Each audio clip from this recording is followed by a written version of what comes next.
నమస్కారం Chandu RK news కి స్వాగతం హెడ్లైన్స్ చూద్దాం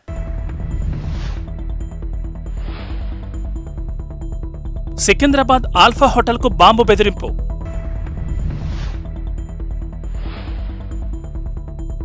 విమానం టేకాఫ్ ఆలస్యం ఎమర్జెన్సీ డోర్ తెరిచి రెక్కపైకెక్కిన ప్యాసింజర్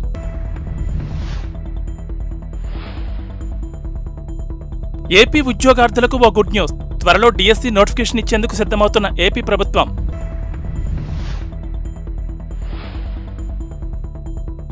సికింద్రాబాద్లోని ప్రముఖ హోటల్ ఆల్ఫాలో బాంబు ఉందని గుర్తు తెలియని వ్యక్తి పోలీసులకు ఫోన్ చేసి బెదిరించాడు. శనివారం రాత్రి 10:45 ప్రాంతంలో ఈ ఫోన్ కాల్ వచ్చింది. ఈ ఫోన్ కాల్తో అప్రమత్తమైన పోలీసులు వెంటనే ఆల్ఫా హోటల్కు చేరుకున్నారు. కస్టమర్లను సిబ్బందిని బయటికి పంపించి తనిఖీలు చేపట్టారు. బాంబు స్క్వాడ్ను పిలిపించి దాదాపు 2 గంటల పాటు క్షుణ్ణంగా శోధించారు.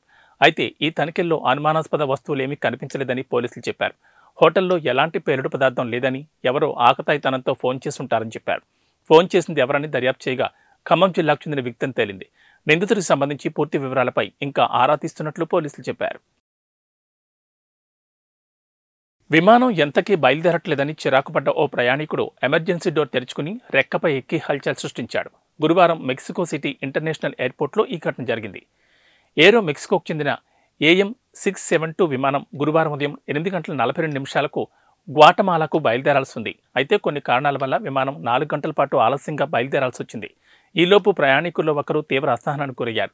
చివరికి విమానం ఎమర్జెన్సీ డోర్ తెరుచుకుని రెక్కపైకి ఎక్కేశాడు. ఇది చూసి కంగుతిన్న సిబ్బంది వెంటనే తేరుకుని అతన్ని అదుపులోకి తీసుకున్నారు. ఆ తర్వాత స్థానిక పోలీసులకు అప్పగించారు. ఏపీ ఉద్యోగార్థులకు ఓ గుడ్ న్యూస్ త్వరలో డిఎస్సి నోటిఫికేషన్ ఇచ్చేందుకు సిద్ధమవుతోంది ఏపీ ప్రభుత్వం. టెట్ పరీక్ష నిర్వహించేందుకు సన్నాహాలు ప్రారంభించింది. ఈ మేరకు విద్యాశాఖ మార్గదర్శకాలు జారీ చేసింది. 2022-23 సంవత్సరాల్లో డిఈడి, బీఈడి పూర్తి చేసిన వారికి కూడా డిఎస్సి నోటిఫికేషన్లో అవకాశం కల్పించిందని తెలుస్తోంది. ఏపీలో 2022లో చివరిసారిగా డిఎస్సి నోటిఫికేషన్ విడుదల చేశారు. అప్పట్లో 4.5 లక్షల మంది పరీక్షకు హాజరు కాగా దాదాపు 2 లక్షల మంది అర్హత సాధించారు. ఈసారి అభ్యర్థుల సంఖ్య 5 లక్షలు దాటొచ్చన్న అంచనాలున్నాయి. నిబంధనల్లో స్వల్ప సడలింపు ఈసారి ఎక్కువ మంది అభ్యర్థులు పరీక్షకు హాజరయ్యేలా టెట్ నిబంధనల్లో స్వల్ప మార్పులు చేసింది. SC, ST, BC, దివ్యాంగ అభ్యర్థులు టెట్ పేపర్ 2 రాసేందుకు గతంలో డిగ్రీలో 50% మార్కులు కనీస అర్హతగా నిర్ణయించారు. అయితే ఈసారి మార్కులను 40% తగ్గిస్తూ సడలింపించారు. టీడీపీ అధినేత చంద్రబాబుపై కేసీఆర్ నాని మరోసారి విమర్శలు ఎక్కుపెట్టారు. బాబు విజయవాడ నుంచి పోటీ చేసినా గెలవరని చెప్పారు. చంద్రబాబుపై తాను 3 లక్షల మెజార్టీతో గెలుస్తానని ప్రకటించారు. నందిగామ వైసీపీ ఆత్మీయ సమ్మేళనంలో పాల్గొన్న ఆయన ఈ మేరకు సంచలన వ్యాఖ్యలు చేశారు. తనను పార్టీలోంచి మెడపట్టుకుని బయటకు గెంటేశారని అన్నారు. తాను ఢిల్లీ స్థాయి వ్యక్తినన్న కేసీఆర్ నాని ఎన్నికల్లో ఓడిపోయిన లోకేష్ స్థాయి ఎంత అని మండిపడ్డారు. భారత టెన్నిస్ రంగంలో ఇవాళ సంబరాలు మిన్నంటున్నాయి. సీనియర్ ఆటగాడు రోహన్ బోపన్న ఆస్ట్రేలియన్ ఓపెన్లో డబుల్స్ విజేతగా నిలవడమే అందుకు కారణం. 43 ఏళ్ల వయసులో ఓ గ్రాండ్ స్లామ్ టోర్నీలో విజేతగా నిలవడం మామూలు విషయం కాదు. మాథ్యూ ఎబ్డిన్తో కలిసి ఇవాళ ఆ ఘనకార్యాన్ని సాకారం చేసిన రోహన్ బోపన్న ఆస్ట్రేలియన్ ఓపెన్లో పురుషుల డబుల్స్ విభాగం టైటిల్ కైవసం చేసుకున్నాడు. ఈ నేపథ్యంలో రోహన్ బోపన్నపై ప్రశంసల వర్షం కురుస్తోంది. ప్రధాని నరేంద్ర మోడీ నుంచి ప్రముఖ వ్యాపారవేత్త ఆనంద్ మహీంద్ర వరకు అందరిది ఒకటే మాట, ప్రతిభకు వయసు అడ్డంకి కాదు అన్నదే అందరి అభిప్రాయం. అంబులెన్స్ అందుబాటులో లేకపోవడంతో భార్య మృతదేహాన్ని 20 కిలోమీటర్లు మోసుకెళ్లాడో భర్త.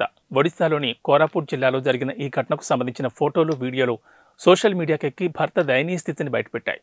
మృతురాలి భర్త అభి అమాన్యత కథనం ప్రకారం ఆయన భార్య కరుణ 3 నెలల క్రితం ఆడబిడ్డకు జన్మనిచ్చింది. అప్పటి నుంచి కోరాపుట్ జిల్లాలోని తన పుట్టింట్లో ఉంటోంది. అనారోగ్యంతో శుక్రవారం రాత్రి కరుణ మృతి చెందింది. అయితే అంత్యక్రియలు మాత్రం తన ఇంటి వద్దే చేయాలని భావించిన భర్త మృతదేహాన్ని తన స్వగ్రామమైన నవరంగపూర్ జిల్లా నందహండి సమితి జగన్నాథ్పూర్ పంచాయతీలోని పుప్పుగావుకు తీసుకెళ్లాలనుకున్నాడు. దీంతో అంబులెన్స్ కోసం మహాప్రాణ వాహనాలకు పలుమార్లు ఫోన్ చేసిన స్పందన కరువైంది. మరో వాహనంలో తరలించేందుకు డబ్బులు లేకపోవడంతో నిన్న ఉదయం కరుణ మృతదేహాన్ని కుటుంబ సభ్యుల సాయంతో 20 కిలోమీటర్లు మోసుకెళ్లాడు.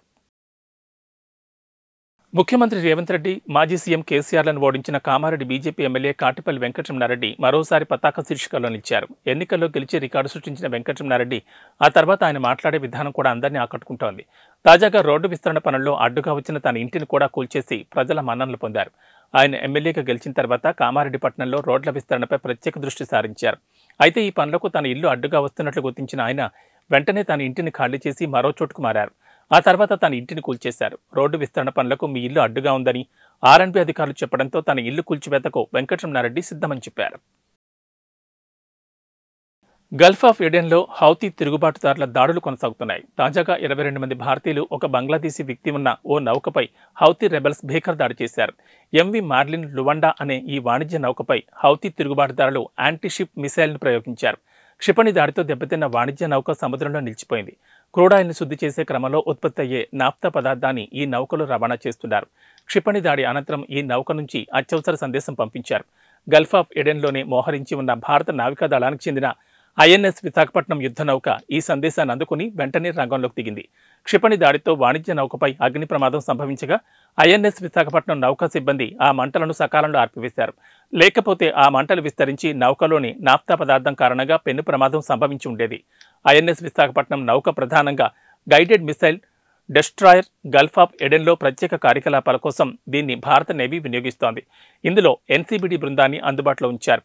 ఎన్సీబీడీ అంటే nuclear, biological and chemical damage control team కాగా, ఎంవి మార్లిన్ లువాండా నౌక నుంచి అత్యవసర సందేశాన్ని అందుకున్న వెంటనే ఎన్సీబీడీ టీం ఆ నౌకలోకి ప్రవేశించింది.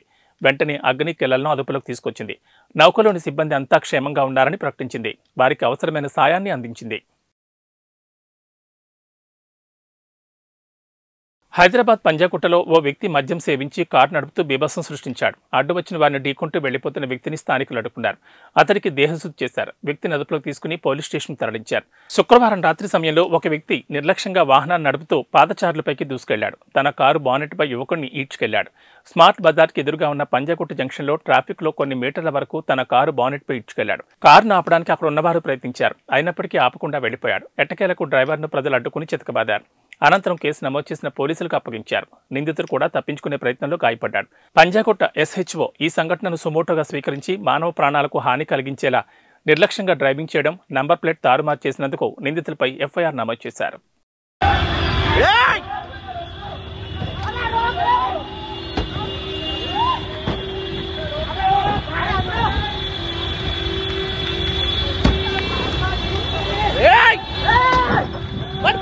కేంద్ర హోంశాఖ మంత్రి అమిత్ షా తెలంగాణ పర్యటన రద్దయింది. ఈ విషయాన్ని కేంద్ర మంత్రి, బీజేపీ తెలంగాణ రాష్ట్ర అధ్యక్షుడు కిషన్ రెడ్డి తెలిపారు. షెడ్యూల్ ప్రకారం ఈ నెల 28న ఆదివారం పర్యటించాల్సి ఉంది.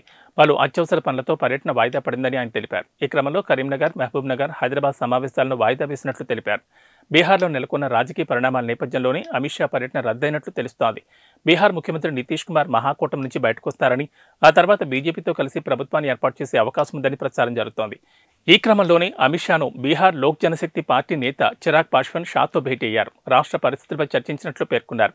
ఈ క్రమంలోనే షా పర్యటన రద్దయిందని, త్వరలోనే మరోసారి పర్యటన ఖరారు చేసే అవకాశం ఉందని బీజేపీ వర్గాలు తెలిపాయి. ఇవి బులెటిన్ విశేషాలు. నమస్కారం.